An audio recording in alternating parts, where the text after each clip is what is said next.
Hello, my name is Ethan Peacock. My name is Elijah de Guzman. My name is Bianca San Antonio. My name is Ayana Espina. And my name is Maya Erwin.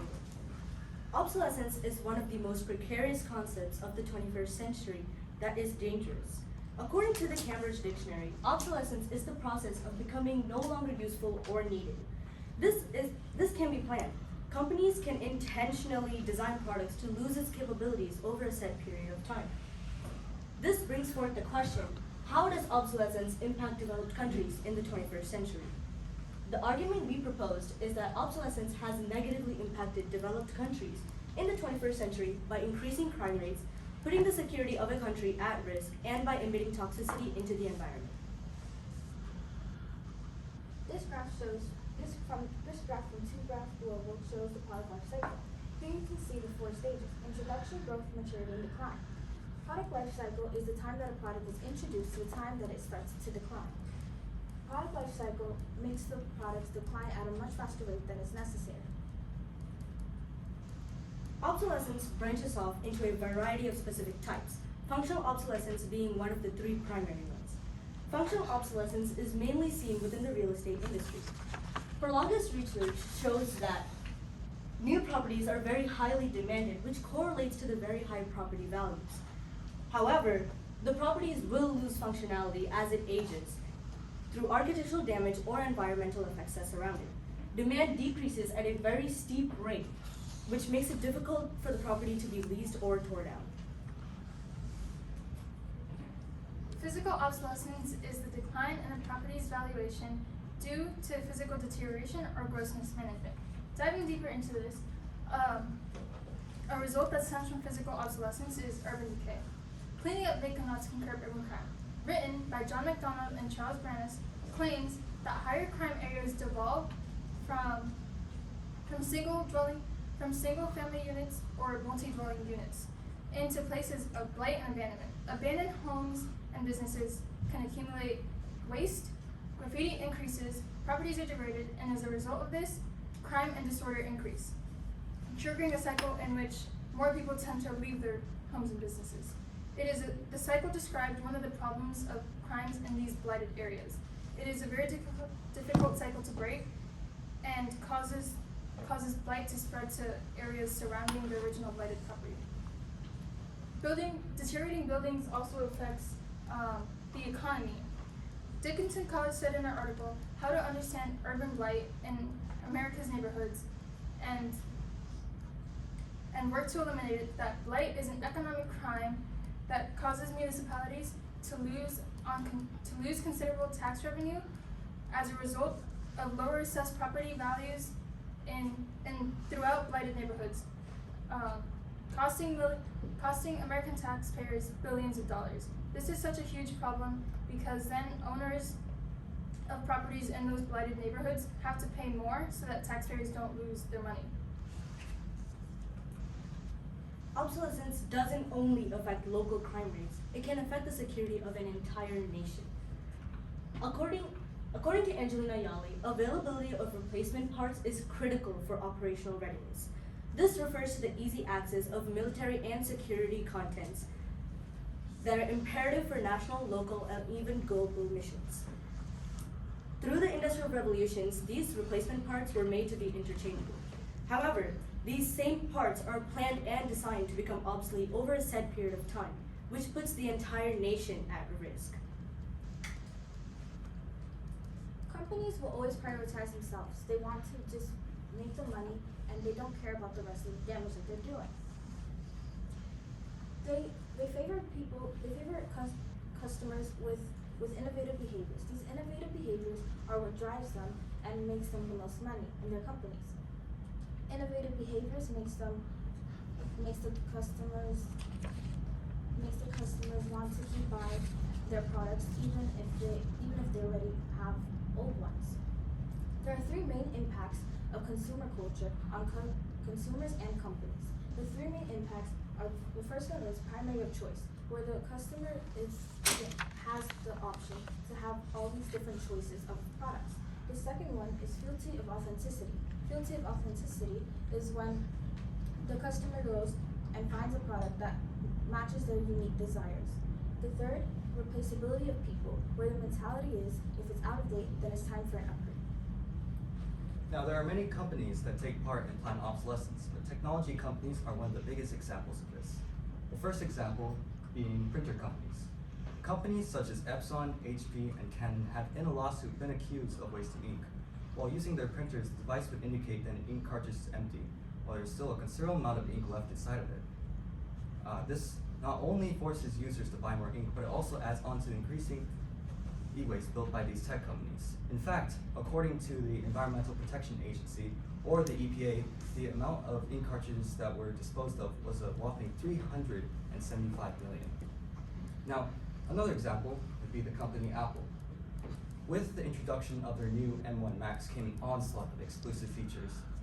The older Intel generation Mac laptops would receive updates later, while the newer, faster M1 MacBooks would receive them immediately.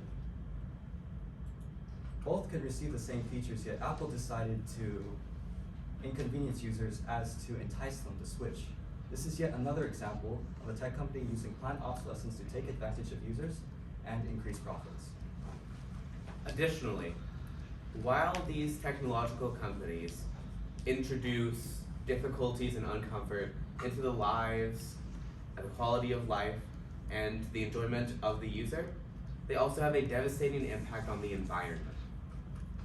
For instance, as shown in Palsinami et al., toxic metals leached from PCBs or printed circuit boards, which are found within these technological products, whether when released, be it by land, by sea, by air, causes individuals and creatures exposed to experience micronuclei and chromosomal abnormalities. This leads to a higher rate of mutations, of cancer, of predisposition to so many diseases, and an incredibly heightened risk of metal toxicity. This kills incredible amounts of creatures, and every creature who is exposed to these toxins is at risk, from a dogwood tree to the pet dog to even humans who are exposed. Every living creature exposed is at risk. Furthermore, the creation of new products has a damaging impact.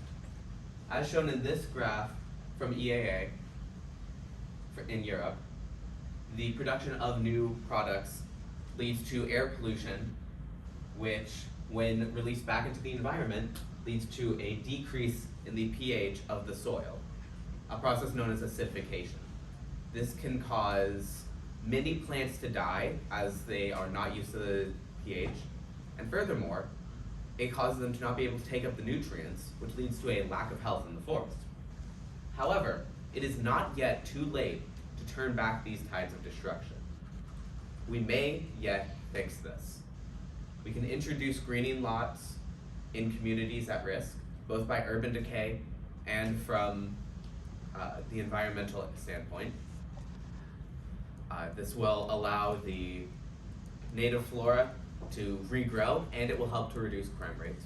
Additionally, we can cut the head of the snake off, we can go straight to the root, and we can modify the design process to allow obsolescence to be mitigated or even removed entirely rather than purposefully implemented. Now, the problem with modifying the design process and greening lots is that it adds on to the already excessive labor created by companies. And there are already laws in place that prevent some companies from modifying the design process, which in the end extremely limit what they can do. This is our works cited page. Thank Thank you. you. What are your questions?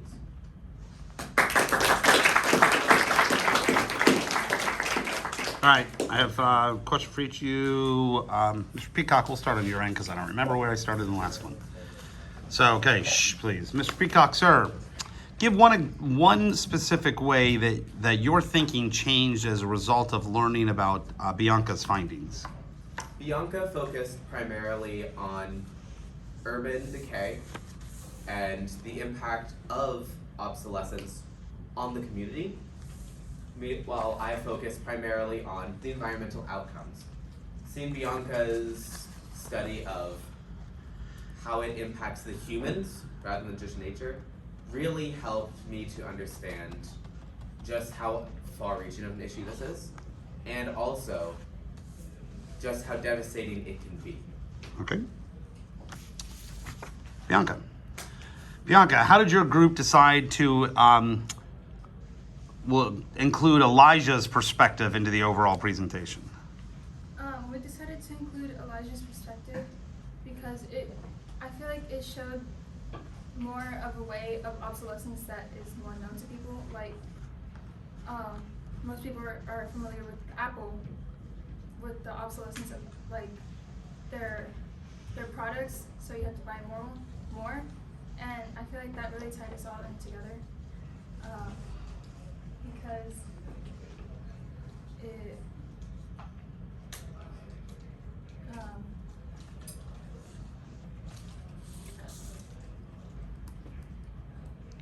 You're fine. All right, next up. Sorry, I'm scribbling. All right. Describe an argument from one of your peers' individual reports that makes you think differently about your team's solution. Ethan's argument on environmental toxicity made me think about the greening lots. That was our first solution, because Ethan really went into the acidification process and how it really affects the plants and nature. So I really believed in including greening lots as our solution, because it does help to decrease the acidification and even increase the pH of the environment to help the nature. Okay. Next up, what's a way in which your team's solution makes you think differently about the research you did?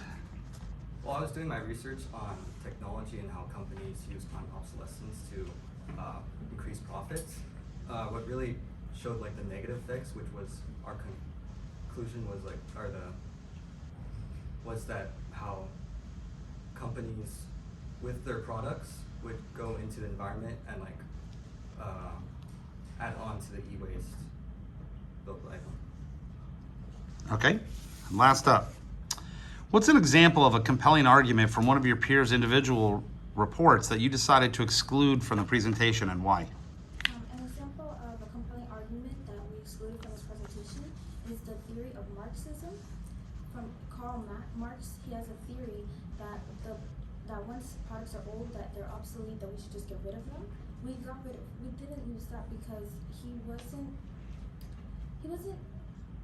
known to be very liked in his days. So a lot of his information, that his research that was used, that he had given out to the world, no one really agreed with, so we didn't use that.